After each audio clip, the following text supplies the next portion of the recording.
जालना जिल्ह्यातील 8 महसूल मंडळांमध्ये अतिवृष्टी झाली। नुकसानीचे पंचनामे करण्यासाठी आता शेतकऱ्यांनी सरकारकडे प्रशासनाकडे मागणी केली आहे। बबनराव लोणीकरांनी नुकसानीची पाहणी देखील केली आहे, तर नुकसानग्रस्त शेतकऱ्यांना मदत देऊ असं आश्वासन देखील आता बबनराव लोणीकर यांनी दिलेलं आहे। अचानक आलेल्या पावसामुळे प्रचंड अशी नुकसान झाली आहे।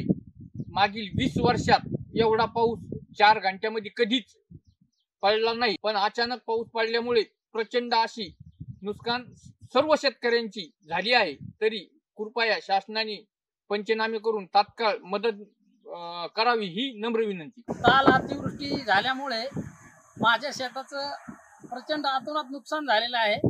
तरी हे तुम्ही बघू शकता, पूर्ण सोयाबीन पाण्याने उद्ध्वस्त झालेली आहे। तरी नुकसान भरपाई शासनाने द्यावी ही विनंती।